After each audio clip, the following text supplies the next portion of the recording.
সেগুলো প্রশ্ন করবো, দুইটা প্রশ্ন। প্রথমে তো আপনাকে স্বাগত জানাচ্ছি, মাহে রমজানে আপনি ভৈরবে আসছেন এই জন্য। তো প্রথম প্রশ্ন হলো মাননীয় মন্ত্রী মহোদয় আপনার কাছে, মাননীয় প্রধানমন্ত্রী 120 দিনের একটা কর্মসূচি দিয়েছেন, মানে 4 মাসে 180 দিন। এই দিনের পরে আপনাদের একটা রেজাল্ট নিবে, কি কাজ করলেন না করলেন।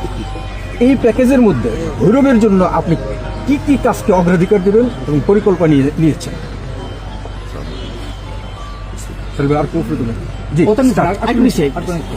ইনশাল্লাহ আপনারা সকলে অবগত আছেন, আল্লাহর কাছে লাখ লাখ কোটি শুকরিয়া।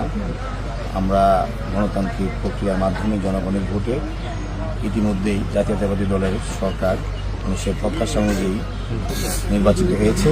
আমাদের মাননীয় প্রধানমন্ত্রী জনাব তারেক রহমানের নেতৃত্বে আমরা ইতিমধ্যেই আমরা দেশের মানুষের প্রত্যাশার জায়গাগুলোতে আমরা কাজ করে যাচ্ছি। ইনশাল্লাহ আগামী 180 দিনের যে সরকারিভাবে একটি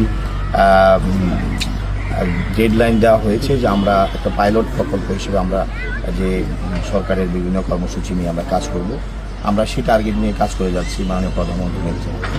ইনশাল্লাহ আমরা, আপনারা জানেন যে দীর্ঘমেয়াদী কিছু প্রকল্প আছে, কাজের ব্যাপার আছে, কিছু স্বল্পমেয়াদী আছে। আমরা ইনশাল্লাহ বিভিন্ন কাজ ইতিমধ্যে আপনাদের সামনে দৃশ্যমান হচ্ছে। আপনারা লক্ষ্য করেছেন আমাদের নির্বাচনী ইতিহাসে আমাদের কৃষকের জন্য কৃষি কার্ডের কথা ছিল। আমি আমার নির্বাচনী এলাকায় ভোটারদের কাছে এই কথাগুলো আমি বলেছি বিভিন্ন মিটিংয়ে। আমাদের ফ্যামিলি কার্ডের কথা ছিল। আপনারা কৃষকের জন্য 10,000 টাকা পর্যন্ত কৃষি ঋণ মৌকুফের আমাদের কথা ছিল। আমরা নির্বাচনী ইশতেহারে বলেছিলাম ইমাম মুয়াজ্জিন সহ সকল ধর্মের যারা গুরুত্বপূর্ণ ব্যক্তিবর্গ, ইমাম মুয়াজ্জিন সাহেব সহ বিভিন্ন অন্যান্য ধর্মের সবার জন্য আমরা একটা সম্মানী ভাতা সহ বিভিন্ন বিষয়গুলো আমরা আপনাদের সামনে উপস্থাপন করেছি। এই ইতিমধ্যে আপনারা লক্ষ্য করেছেন এই বিষয়ে সরকারের যে উদ্যোগ এবং কার্যক্রম, এবং এটা আমি মনে করি যে একটা যুগান্তকারী পদক্ষেপ। আমাদের মাননীয় প্রধানমন্ত্রী ইতিমধ্যে প্রত্যেকটা বিষয়ে উনি কাজ শুরু করে দিয়েছেন এবং সংশ্লিষ্ট মন্ত্রণালয়কে ইনক্লুড করে সেই কাজগুলো নিয়ে আমরা কাজ করে যাচ্ছি। খাল খননের কথা ছিল, সেই কাজগুলো আমাদের ইতিমধ্যে বিভিন্ন জায়গায় শুরু হয়েছে এবং প্রক্রিয়াধীন আছে। আমরা ইনশাল্লাহ এই প্রত্যেকটা মন্ত্রণালয়ের মাধ্যমে প্রতিটা জায়গায় আমরা এই আগামী 180 দিনের মধ্যে সরকারের যে দৃশ্যমান অগ্রগতি আপনারা খুব দ্রুত সময় লক্ষ্য করবেন। আমরা আইনের শাসন সহ আমরা বিভিন্নভাবে যে বলেছি ইনসাফ এবং ন্যায় ভিত্তিক সমাজ কায়েম, এই বিষয়গুলো পাশাপাশি স্বল্পমেয়াদী বলতে আমি আমার এই নির্বাচনী এলাকায় ভৈরব পিলিয়ারচর প্রেক্ষাপটে যেটা বলতে চাই, আইন শৃঙ্খলা পরিস্থিতি এবং মাদক সহ যে বিষয়গুলো চিন্তায়, এই বিষয়গুলোতে আমরা অতি দ্রুত পদক্ষেপ গ্রহণ করব। আজকে প্রশাসনের সাথে আমাদের সমন্বয় মিটিং আছে। আমরা ইনশাল্লাহ এই ব্যাপারে অবগত এবং কমিটেড। আমি ভৈরব পিলিয়ারচরের সর্বস্তরের জনগণ, সকল পর্যায়ের পেশাজীবী শ্রমজীবী মানুষ থেকে মানুষ যারা গত নির্বাচনে আমাকে ভোট দিয়ে নির্বাচিত করেছেন, আমি সবাইকে সবার প্রতি কৃতজ্ঞ।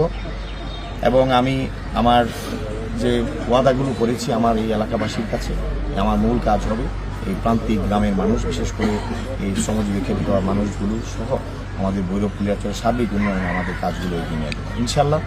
আমি আগেও বলেছি আমি কথায় বিশ্বাসী নই, আমি কাজে বিশ্বাসী। আপনারা দ্রুত সময় দেখতে পাবেন। এবং একটা লক্ষণীয় বিষয় আপনারা খেয়াল করেছেন, 14টা উপজেলা সারা বাংলাদেশে আগামী ফ্যামিলি কার্ডের যে পাইলট প্রকল্প হচ্ছে 10 মার্চ মাননীয় প্রধানমন্ত্রী ওপেনিং করবেন ইনশাআল্লাহ আল্লাহর রহমতে।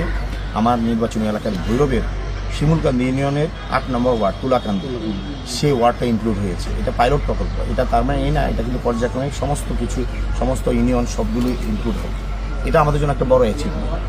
আমি মনে করি যে আমাদেরকে যে মাননীয় প্রধানমন্ত্রী পছন্দ করেন কিশোরগঞ্জ বা ভৈরব পিলিয়ারচর, এটার একটা প্রমাণ। আমি আপনাদেরকে বলেছিলাম নির্বাচনের সময় যে ইনশাল্লাহ আপনারা সবাই ঐক্যবদ্ধ থাকেন, যদি ঐক্যবদ্ধ থাকি আমরা একটা ভালো পর্যায়ে যেতে পারি, ইনশাল্লাহ এটা একটা রেজাল্ট আমরা পাবো। সেটা দৃশ্যমান হচ্ছে আস্তে আস্তে। আমাকে আপনারা দোয়া করবেন, সহযোগিতা করবেন।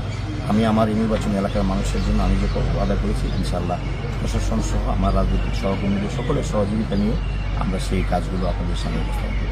অতএব আপনাদের সহযোগিতা চাই। আমি আগেও বলেছি আমি কাজে বিশ্বাসী, ইনশাল্লাহ কাজের মাধ্যমে প্রমাণ করব। আপনারা দেখতে পাবেন 180 দিন নয়, পুরো 5 বছরই একটা এই ভৈরব পিলিয়ারচরের মানুষের জন্য আমরা একটা ভালো সুসংবাদ দিব।